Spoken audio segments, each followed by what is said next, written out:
죽이지 마라. Mengingat kembali saat ayah Sana dipukul oleh Insuk dengan tongkat golf. Ternyata Song Midu malah jadi orang yang pertama kali ingin membunuh ayah Sana saat melihat perbuatan ayah Sana terhadap Sana. Di sini dijelaskan bahwa keluarga Song Midu adalah seorang penipu dan kehidupannya hancur. Kemudian mendapat dukungan dari netizen setelah memberitahu bahwa ia sedang divonis penyakit ganas. Namun Kang Soyoung kemudian mengambil tongkat itu dari Song Midu. Diperlihatkan juga kondisi Soyeon, bahkan ia tidak bisa hamil dan keluarganya juga hancur. Setelah itu tongkat golf diambil oleh Insuk.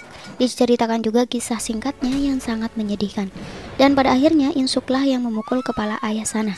Melihat ayah Sana yang tergeletak, Song Midu dan Soyeon panik. Sedangkan Woo-chun kaget melihat ketiga wanita di depannya.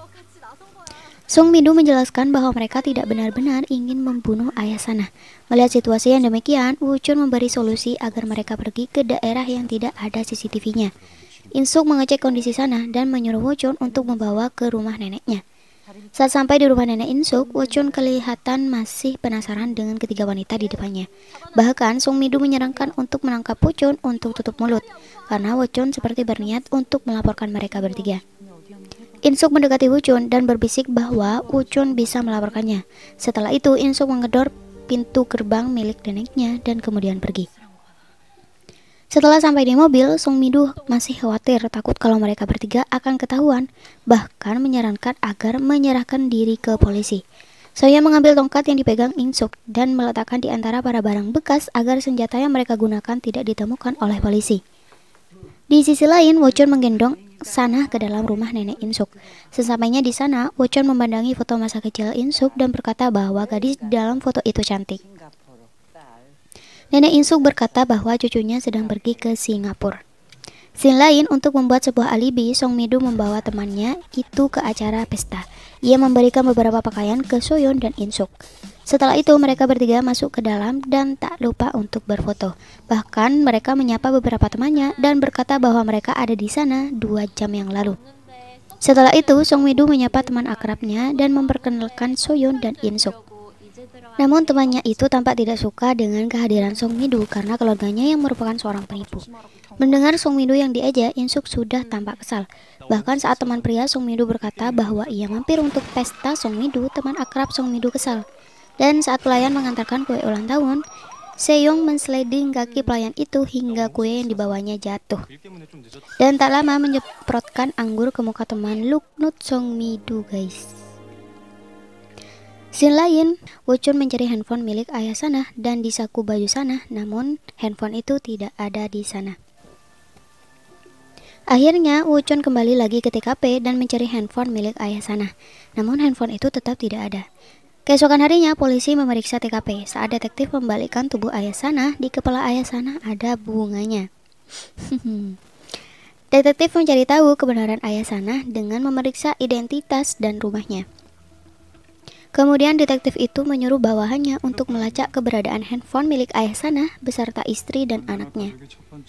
Scene lain, Woo-chun nampak murung. Ia disapa oleh anak kecil dan hal itu mengingatkannya pada insiden semasa kecilnya.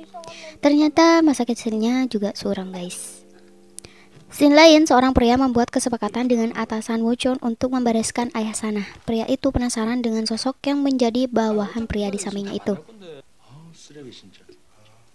Scene lain, Woo-chun berlari bersama anjingnya. Setelah itu, ia pergi ke rumah sakit hewan. Dan saat dokter menyebutkan tagihan kepada Woo-chun, Woo-chun sadar bahwa dompetnya telah hilang dan diambil oleh Insuk. Dan menyuruh atasannya untuk mencari informasi tentang Insuk. Di sisi lain, direktur rumah sakit mengetuk pintu kamar sinar hijau. Di dalam, Insuk dan Song Midu panik karena ternyata handphone milik ayah Sana ada pada Song Midu. Insuk membuka pintu dan berkata bahwa mereka baik-baik saja. Setelah kepergian direktur, mereka nampak gelisah, namun berbeda dengan Seon. Ia tidak ingat dengan kejadian tadi malam. Ternyata Seon ini juga mengalami tidur sambil berjalan. Hal itu mengingatkan saat Insuk melihat Seon pertama kalinya pas datang ke rumah sakit. Seon nampak gelisah setelah diceritakan apa yang telah terjadi. Melihat situasi tersebut, Song Midu berkata bahwa Seonlah yang membunuh ayah Sana. Insuk menentang hal tersebut karena dirinya yang membuat ayah Sana tewas. Namun Song Midu berkata bahwa untuk sementara seperti ini dulu. Setelah itu mereka bertiga mengecek TKP dan memastikan apa yang terjadi karena hal tersebut tidak diberitakan. Scene lain, detektif mencari informasi dari ibu Sanah, bahkan nenek Insuk. Akhirnya detektif melihat Wuchon di CCTV apotek saat membelikan obat untuk nenek Insuk.